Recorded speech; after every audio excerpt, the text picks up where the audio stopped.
ನಮಸ್ಕಾರ ವೀಕ್ಷಕರೇ, ವಿವಾ ನ್ಯೂಸ್ಗೆ ಸ್ವಾಗತ. ಇದು ಸುದ್ದಿಗಳ ಡಬ್ಬಿ.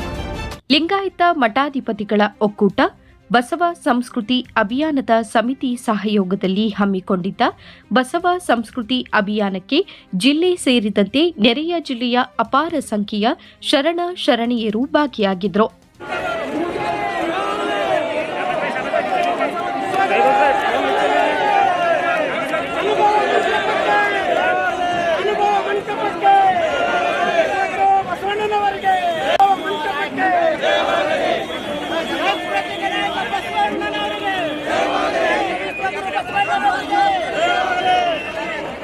ಹನ್ನೆರಡನೇ ಶತಮಾನದ ಬಸವಾದಿ ಶರಣರ ಮೂರ್ತಿಗಳನ್ನು ಅಲಂಕಾರಿತ ವಾಹನದಲ್ಲಿಟ್ಟು ಮೆರವಣಿಗೆಯನ್ನ ಮಾಡಲಾಯಿತು.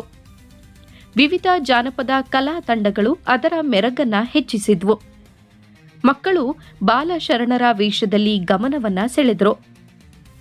ಮಹಿಳೆಯರು ಇಳಕಲ್ ಸೀರೆಯನ್ನ ಧರಿಸಿದರೆ, ಪುರುಷರು ಶ್ವೇತವರ್ಣದ ಅಂಗಿ ಹಾಗೂ ಧೋತಿ ಧರಿಸಿಕೊಂಡು ರುದ್ರಾಕ್ಷಿ ಮಾಲೆ ಹಾಕಿಕೊಂಡು ತಲೆಯ ಮೇಲೆ ವಚನ ಸಾಹಿತ್ಯ ಹೊತ್ತು ಹೆಜ್ಜೆಯನ್ನ ಹಾಕಿದ್ರು. ಒಬ್ಬ ಲಿಂಗಾಯತ ಕೋಟಿ ಲಿಂಗಾಯತ, ಭಾರತ ದೇಶ ಜೈ ಬಸವೇಶ ಎಂದು ಘೋಷಣೆಯನ್ನ ಹಾಕಿದ್ರು. ಮಾರ್ಗದುದ್ದಕ್ಕೂ ಬಸವಾದಿ ಶರಣರ ಪರ ಜೈಘೋಷವನ್ನ ಹಾಕಲಾಯಿತು. ನಗರದ ಬಸವೇಶ್ವರ ವೃತ್ತದಿಂದ ಆರಂಭಗೊಂಡ ಮೆರವಣಿಗೆಯು ಬೊಮ್ಮಗೊಂಡೇಶ್ವರ ವೃತ್ತ, ಚನ್ನಮ್ಮ ವೃತ್ತದ ಮೂಲಕ ಹಾದು ಬಿವಿ ಬೊಮ್ಮರೆಡ್ಡಿ ಕಾಲೇಜನ್ನ ತಲುಪಿತು. ಮಾರ್ಗದುದ್ದಕ್ಕೂ ಮೆರವಣಿಗೆ ಮೇಲೆ ಹೂಮಳೆಗೆರೆದು ಸ್ವಾಗತಿಸಲಾಯಿತು. ಸಾಣೇಹಳ್ಳಿ ತರಳಬಾಳು ಸಂಸ್ಥಾನ ಶಾಖಾ ಮಠದ ಪಂಡಿತಾರಾಧ್ಯ ಶಿವಾಚಾರ್ಯ ಸ್ವಾಮೀಜಿ ಮಾತನಾಡಿ, ಮುಂಬರುವ ಜನಗಣತಿಯಲ್ಲಿ ಧರ್ಮದ ಕಾಲಂನಲ್ಲಿ ಲಿಂಗಾಯತ ಎಂದು ಬರೆಸಿ ಜಾತಿ ಕಾಲಂ ಉಪಜಾತಿ ದಾಖಲಿಸಲು ಶ್ರೀಗಳು ದ್ವಂದ್ವಕ್ಕೆ ತೆರೆಯನ್ನ ಎಳೆದರು. ಜಿಲ್ಲಾ ಉಸ್ತುವಾರಿ ಸಚಿವ ಈಶ್ವರ್ ಖಂಡ್ರೆ ಮೆರವಣಿಗೆಗೆ ಚಾಲನೆಯನ್ನ ನೀಡಿ ಮಾತನಾಡಿದರು.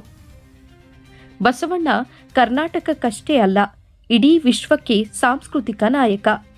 ಬಸವ ಸಂಸ್ಕೃತಿ ಅಂದ್ರೆ ಸಮಾನತೆ, ಮಾನವೀಯತೆ, ಸಾಮರಸ್ಯದ ಸಂಸ್ಕೃತಿಯಾಗಿದ್ದು ಇಡೀ ವಿಶ್ವದಲ್ಲೇ ಬಸವ ಸಂಸ್ಕೃತಿ ಶ್ರೇಷ್ಠವಾಗಿದೆ ಎಂದರು. ಮೌಲ್ಯಯುತ ಜೀವನ ನಡೆಸಲು ವಚನ ಸಾಹಿತ್ಯ ಓದುವುದು ಅವಶ್ಯಕವಾಗಿದೆ. ವಚನ ಸಾಹಿತ್ಯದಲ್ಲಿ ಮೌಲ್ಯಯುತ ಜೀವನ ನಡೆಸಲು ಬೇಕಾಗುವ ಎಲ್ಲ ಅಂಶಗಳು ಉಲ್ಲೇಖವಾಗಿವೆ. ಹಾಗಾಗಿ ಮುಂದಿನ ಪೀಳಿಗೆಗೆ ವಚನ ಸಾಹಿತ್ಯದ ಮಹತ್ವವನ್ನು ತಿಳಿಸುವುದು ಅತ್ಯವಶ್ಯಕವಾಗಿದೆ ಎಂದು ಸಚಿವ ಈಶ್ವರ್ ಖಂಡ್ರೆ ನುಡಿದರು. ಈ ಸಂದರ್ಭದಲ್ಲಿ ರಾಜ್ಯದ ವಿವಿಧ ಭಾಗಗಳ ಮಠಾಧೀಶರು ಹಾಗೂ ಜಿಲ್ಲೆಯ ಸೇರಿದಂತೆ ರಾಜ್ಯದ ವಿವಿಧ ಜಿಲ್ಲೆಯ ಶರಣ ಶರಣೆಯರು, ರಾಜಕೀಯ ಮುಖಂಡರು ಪಾಲ್ಗೊಂಡಿದ್ದರು. ವಿವಾ ನ್ಯೂಸ್ ಕನ್ನಡ. ಕರ್ನಾಟಕ ರಾಜ್ಯದ ಸಾಂಸ್ಕೃತಿಕ ನಾಯಕ ಅಂತ ಹೇಳಿ ಘೋಷಣೆ ಮಾಡಬೇಕು ಅಂತ ಹೋದ ವರ್ಷ ಜನವರಿಯಲ್ಲಿ ಸಾಂಸ್ಕೃತಿಕ ನಾಯಕ ಅಂತೇಳಿ ಘೋಷಣೆ ಮಾಡಿದ್ದಾರೆ. ನಿಜವಾಗಿ ಹೇಳಬೇಕು ಅಂದರೆ ಬಸವಣ್ಣನವರು ಬರೀ ಕರ್ನಾಟಕ ರಾಜ್ಯದ ಸಾಂಸ್ಕೃತಿಕ ನಾಯಕ ಅಲ್ಲ, ಇಡೀ ವಿಶ್ವದ ಸಾಂಸ್ಕೃತಿಕ ನಾಯಕ ಅಂತೇಳಿ ಹೆಮ್ಮೆಯಿಂದ ಹೇಳ್ಬೋದು. ಅವರೇನೊಂದು ಸಮಾಜ ಧಾರ್ಮಿಕ ಕ್ರಾಂತಿ ಮಾಡಿದ್ದಾರೆ. ಸ್ವಾತಂತ್ರ್ಯ, ಸಮಾನತೆ, ಕಾಯಕ, ದಾಸೋಹ, ಸಹೋದರತ್ವ, ಸಹಬಾಳ್ವೆ ತಳದ ಮೇಲೆ ಇವತ್ತು ಸುಂದರವಾದಂಥ ಭವ್ಯವಾದಂಥ ಸಮಾಜ ಕಟ್ಟಬೇಕು ಅಂತ ಹೇಳಿ ಬಸವ ಸಂಸ್ಕೃತಿ ಅಂದರೆ ಏನು?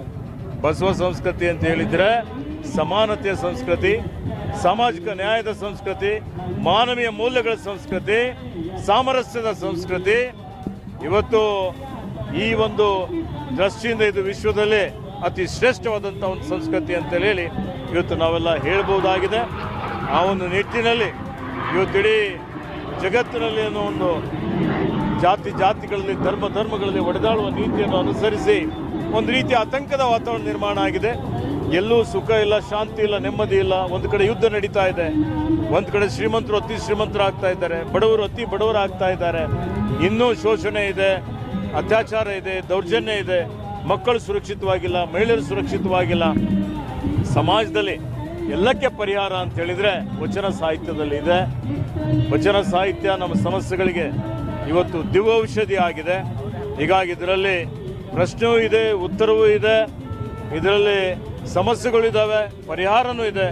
ನಮ್ಮ ಮಕ್ಕಳಿಗೆ, ಯುವ ಶಕ್ತಿಗೆ ಇವತ್ತು ಮುಖ್ಯವಾಹಿನಿಯಲ್ಲಿ ತರಬೇಕು, ಅವರು ಸದ್ಗುಣ ಸಂಪನ್ನ ಆಗಬೇಕು, ಅವರು ಆದರ್ಶರಾಗಬೇಕು ಅಂತ ಹೇಳಿದರೆ ವಚನ ಸಾಹಿತ್ಯದ ಅಧ್ಯಯನ ಮಾಡುವಂಥ ರೀತಿಯಲ್ಲಿ ಅವರಿಗೆ ಸ್ಫೂರ್ತಿ ಪ್ರೇರಣೆ ತರಬೇಕು.